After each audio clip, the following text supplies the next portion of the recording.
말씀 보겠습니다. 말씀은 이사야서 43장 1절에서 2절입니다. 이사야서 43장 1절에서 2절입니다. 제가 읽겠습니다. 야곱아, 너를 창조하신 여호와께서 지금 말씀하시느니라. 이스라엘아, 너를 지으신 이가 말씀하시느니라. 너는 두려워하지 말라. 내가 너를 구속하였고 내가 너를 지명하여 불렀나니 너는 내 것이라. 내가 물 가운데로 지날 때에 내가 너와 함께 있을 것이라. 강을 건널 때에 물이 너를 침몰하지 못할 것이며 내가 불 가운데로 지날 때 타지도 않을 것이요 불꽃이 너를 사르지도 못하리라. 아멘. 인생을 살다 보면 많은 두려움이 우리를 무기력해 하죠. 왜 그렇습니까?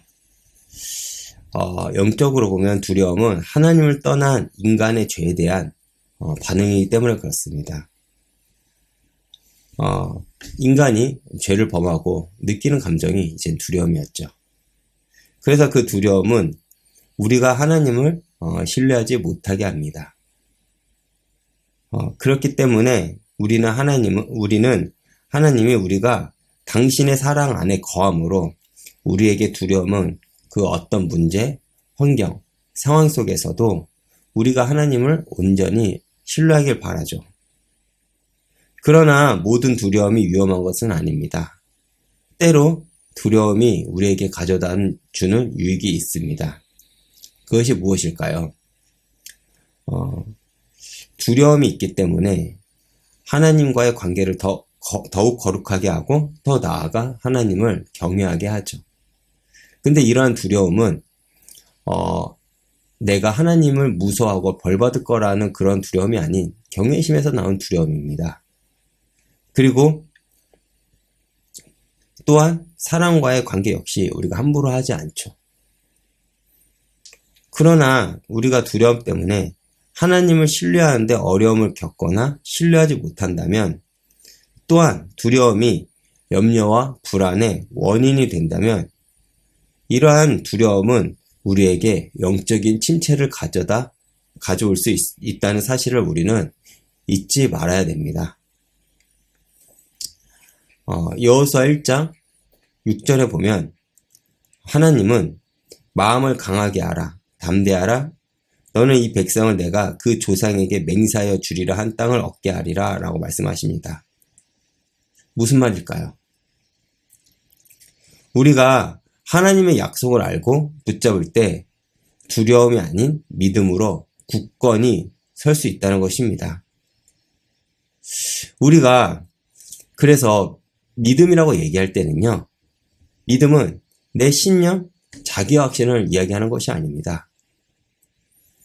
많은 이들이 믿음이라는 것을 나의 신념과 자기 확신, 감정적 반응으로 가는 경우들이 있죠.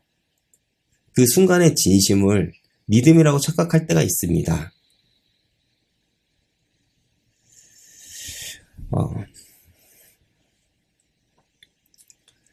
그러나 진짜 믿음은 뭐냐면 내가 하나님을 아는 만큼 믿음의 크기는 커진다는 것을 우리가 알아야 됩니다. 왜 그렇습니까? 우리가 하나님을 알면 알수록 아는 것이 있기 때문에 그렇습니다. 그것이 무엇일까요? 바로 하나님은 신실하시다는 것입니다. 하나님은 당신의 약속에 지금도 신실하고 지키고 계신다는 것이죠. 그렇게 우리가 하나님을 알면 세상을 아는 크기보다 하나님의 크기가 더 크기에 우리는 더 하나님을 의지합니다. 오늘날 많은 이들이 왜 하나님을 떠날까요? 그들이 보기에는 하나님보다 세상이 더 커 보이고 세상이 가져다는 유익이 하나님이 가져다는 그 응답과 은혜보다 더 커 보이기 때문에 그렇습니다. 그래서 우리가 정말로 믿음을 갖기 위해서는 우리가 하나님을 아는 그 노력이 필요하죠. 우리가 왜 말씀을 보고 예배를 드리며 왜 말씀을 공부하고 배울까요? 하나님을 알기 위해서입니다. 정말 내가 배우고 들은 그 하나님이 또 우리가 기도와 그 신앙의 도전을 통해서 정말 맞는지 확인해 봐야 된다는 것이죠. 그런데 오늘 많은 성도님들이 하나님을 알아가려는 그 싸움을 포기해버렸습니다.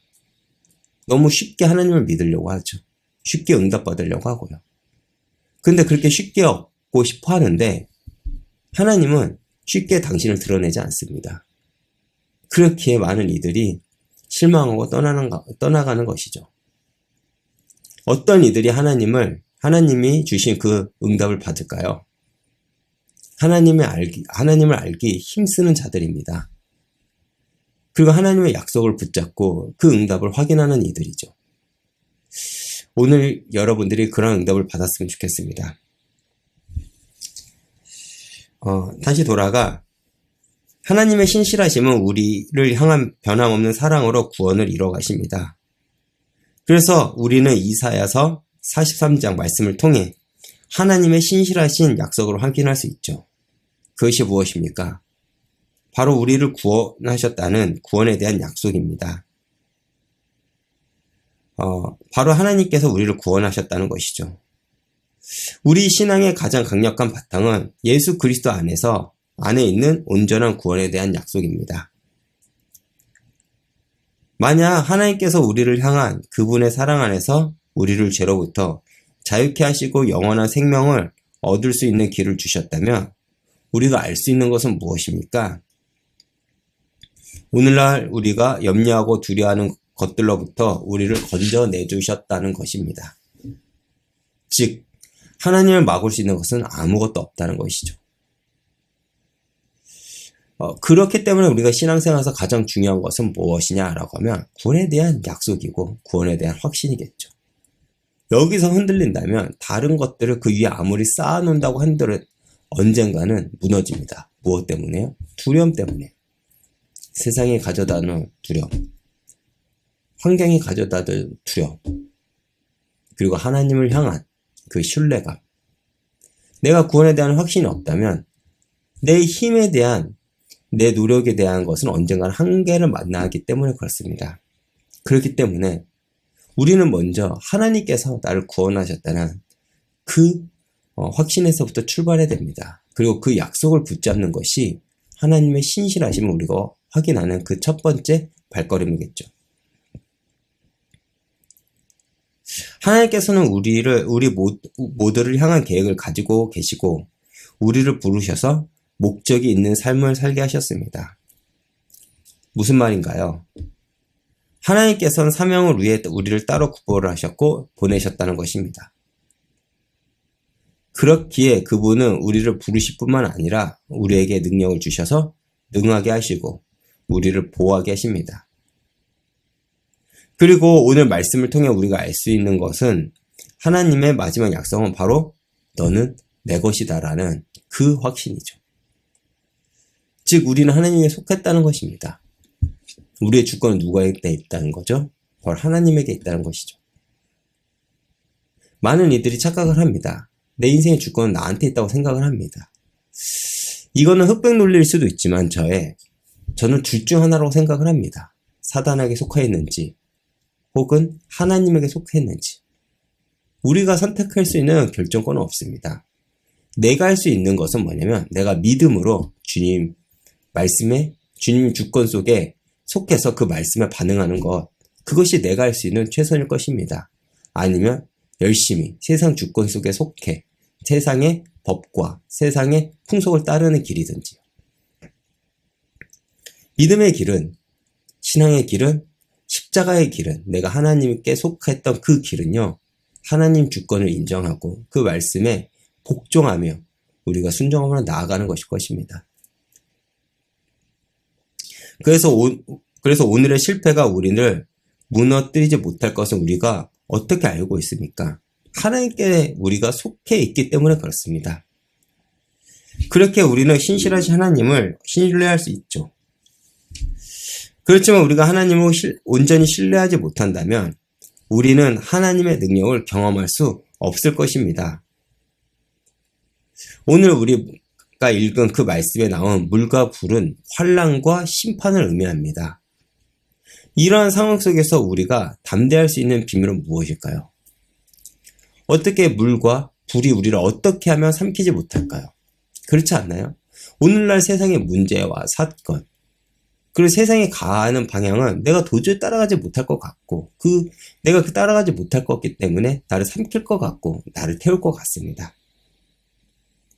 그럼에도 불구하고 우리가 그 세상 속에서 담대히 살아갈 수가 있고, 그 세상 속에서 담대히 우리가 예수를 믿을 수 있는 이유는 무엇이냐? 바로 하나님이 나와 함께하기 때문입니다. 그렇기 때문에 우리가 하나님의 능력을 경험하려면 어떻게 해야 될까요?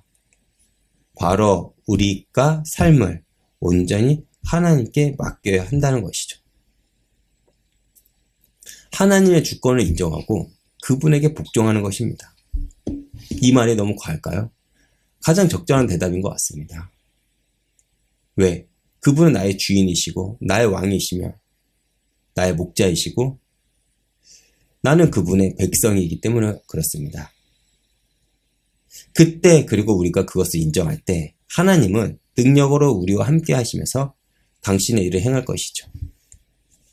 그 과정이 비록 내가 원하는 응답, 내가 원하는 삶의 모습은 아닐지라도 정말 그 모습들이 묶여서 내가 주님 앞에 나아갔을 때 나의 그 삶은 하나님의 그 구속사의 역사에 정말 한 장면이 될 것이고 하나님은 증인으로서 나를 그 증인의 대열에 세울 것이라는 것이죠.